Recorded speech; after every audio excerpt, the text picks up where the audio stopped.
Hello, we are the Gays, and you are welcome to the News Digest. Today in the episode, finally, U.S. sanctions against Russia in action. Ukraine awaits more.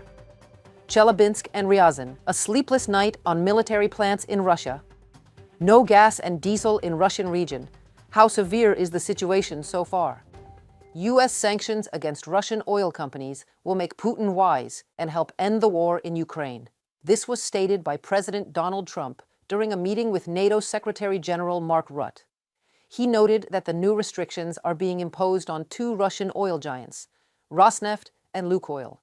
This decision is long overdue, the American president emphasized. Well, I don't know that they will. I think that they'll certainly have an impact. They're massive sanctions, and sanctions on oil. The two biggest oil companies, among the biggest in the world, but they're Russian. They do a lot of oil. And hopefully it'll push, hopefully he'll become reasonable, and hopefully Zelenskyy will be reasonable too. You know, it takes two to tango, as they say, and we're going to find out. They hate each other. These two people hate each other. You know that better than anybody.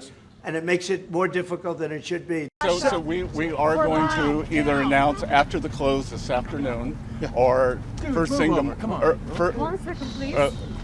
first thing tomorrow morning, a substantial pickup in Russia's sanctions. The European Union has formally approved its 19th package of sanctions against Russia, following a written procedure finalized on the morning of October 23rd, according to the Danish presidency of the EU Council. The decision came after the final member state lifted its objections late on Tuesday night, allowing the approval process to conclude by 8 a.m. Wednesday as expected. The energy section of the new package includes a ban on importing Russian liquefied natural gas, effective 6 months from now for short-term contracts and starting January 1st, 2027 for long-term deals. The measure aligns with the European Commission's Repower EU plan. Additionally, the sanctions tighten restrictions on cooperation with two of Russia's largest oil companies and add 117 more tankers from Russia's shadow fleet to the blacklist, bringing the total number of sanctioned vessels to 558. Volodymyr Zelenskyy has also commented on the new sanctions imposed by the EU and the USA. He was encouraged to hear about it and expressed hopes that this will work to bring peace closer. This decision of 19th package of sanctions is crucial for us. Thank you so much. And today it goes together with the yesterday's decisions of President Trump on energy, also sanctions package. We waited for this. God bless, it will work. And this is very important. I think that, of course, it's more tough sanctions on Russia. 19th package is very important, and of European leaders of EU, but American sanctions are also very important. And this is a good signal to other countries in the world to join the sanctions. You know that not only energy, we need shadow fleet, etc., and continue until Putin will stop this war. So these are decisions very important. According to Kaja Kallas, the new package of restrictive measures is aimed at Russian banks, cryptocurrency exchanges, companies in India and China, etc. In addition, the European Union is restricting the movement of Russian diplomats to counter attempts at destabilization. A large-scale drone strike targeted Russia's Ryazan region overnight, causing explosions and a fire at an industrial facility, local authorities reported. According to Ryazan Governor Pavel Malkov, Russian air defenses allegedly destroyed 14 drones, but debris from the intercepted UAVs caused a blaze on the premises of an unspecified enterprise. Local residents, however, suspect that the Ryazan oil refinery, one of the largest in Russia, was the actual target. The refinery processes over 17 million tons of crude oil annually and plays a key role in supplying fuel to Russian military forces. This is not the first time the Ryazan refinery has come under attack. Since early 2025, it has reportedly been targeted by drones at least 5 times. One of the most severe strikes occurred on January 24th, when 3 fuel storage tanks and a production unit caught fire. On the night of September 5th, Ukraine's unmanned systems forces in coordination with other branches of the defense forces, struck the facility again, hitting a primary oil processing unit. The commander of the Aerial Reconnaissance Unit Magyar's Birds, Robert Bravdi, later confirmed that the attack was carried out by Security Service of Ukraine, SBU, units, resulting in significant damage to the refinery's infrastructure. A powerful explosion occurred at the plastmass plant in the city of Kopaysk near Chelyabinsk, reportedly resulting in multiple fatalities. The enterprise is part of Russia's defense industrial complex, specializing in explosives, ammunition components, and chemical technologies that directly support Moscow's war against Ukraine. The plant's profile closely resembles that of the Seltso chemical plant in Bryansk region, which was struck just a day earlier. Chelyabinsk Regional Governor Alexei Texler confirmed the incident. An explosion occurred at one of the enterprises in Kopaysk. Unfortunately, there are victims. All emergency services are on site, and a response headquarters has been deployed. There is no threat to civilians or residential areas. Information will be updated as it becomes available. Alexei Texler, Chelyabinsk Oblast Regional Governor, on his Telegram channel. Of course, no damage is reported by the Russian governor. We could definitely see it on the footage before. Initially, reports suggested the explosions took place in Chelyabinsk itself, where witnesses saw a massive column of smoke rising above the city. Later, it was clarified that the blast occurred at the nearby plastmass plant in Kopaysk. Russian telegram channels reported that the explosions happened at a military factory working for the Russian occupation army. As a result of protracted and bright fires at Russian oil plants, there's an acute deficit of gasoline.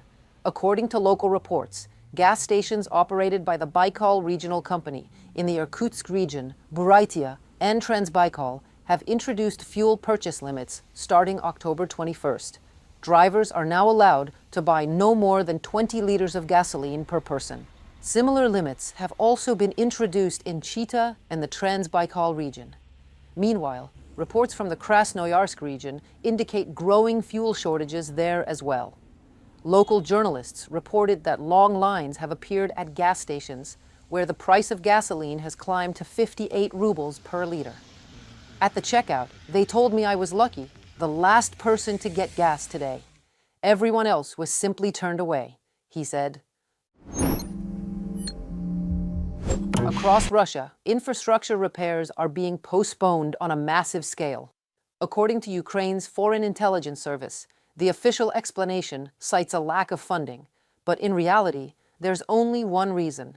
State money is being diverted to finance the war against Ukraine, and even those resources are running out fast. Analysts note that the Russian economy has begun to deteriorate even more rapidly. More on the topic from Nikita Skoblikov. Russia's economy is deteriorating faster than expected. The Bank of Finland's Institute for Emerging Economies reports that all key indicators are declining. Even the Kremlin's most pessimistic forecasts are proving overly optimistic. The main reason, the all-out focus on war. Almost the entire capacity of the Russian state is now absorbed by military spending, leaving the rest of the economy gasping for air. Our current forecast expects public spending to support domestic demand and especially production in sectors linked to the war effort. Growth of the other sectors of the economy will be limited by labour shortages and tightening borrowing constraints. Barring significant changes in Russian domestic policy or major external shocks, we see Russian GDP growing at only about 1% a year throughout the forecast period. From the Institute for Emerging Economies, Bank of Finland. Finnish analysts stress that the Russian economy is being suffocated by military spending and its growing dependence on China. According to the report, more than 40% of Russia's state budget is now spent on the war against Ukraine and on so-called domestic security. Revenues, meanwhile, are growing more slowly than expenditures, widening the deficit. Moscow has only one tool left to plug the gaps, raising taxes and cutting back on its own citizens. In the Novosibirsk, Orenburg, Yaroslavl, Voronezh and Ulyanovsk regions, as well as in Dagestan and the Krasnoyarsk territory, authorities have already begun planning increases to regional taxes and fees. In particular, the transport tax will rise by 10.9% in Novosibirsk region, by more than 10% in Krasnoyarsk territory, and by more than 30% in Orenburg region, from the Ukrainian Foreign Intelligence Service on Telegram. Along with tax hikes, the Kremlin is also slashing financial support for citizens and cutting various social payments. Analysts note that the Russian economy is now in an extremely vulnerable position. Сокращение разного рода программ. We're seeing cuts to various programs that previously stimulated the Russian economy. For example, preferential mortgages and other payments. There's the increase in taxes, and even attempts to collect money retroactively after the financial books have already been closed. And there's much more of this to come. At the start of 2025, Russian media reported that the country's public debt had reached 13.5% of GDP and continues to grow. Experts warn this trend is pushing the country toward financial instability. Resources are being drained not for development, but to maintain the war machine. As a result, across the Russian Federation, infrastructure repairs are being postponed, from roads and communication lines to schools and kindergartens. According to the Ukrainian Foreign Intelligence Service, the official reasons cited are lack of funding, delays in materials, and equipment shortages. In reality, the reason is obvious. State funds are being redirected to sustain the war against Ukraine.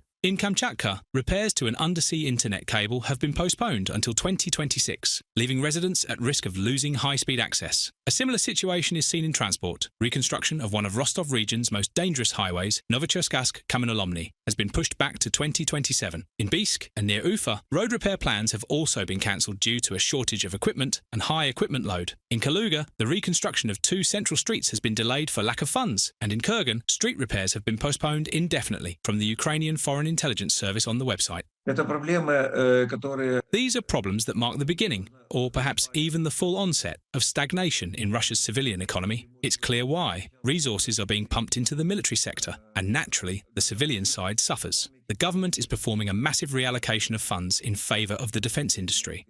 Ukraine's Foreign Intelligence Service sums it up this way. While the Kremlin keeps talking about regional development, the reality is the opposite. The country's resources have been scorched by war. Everything that still functions in Russia is aimed not at improving people's lives, but at keeping the war machine alive, reported by Nikita Skoblikov, UATV News.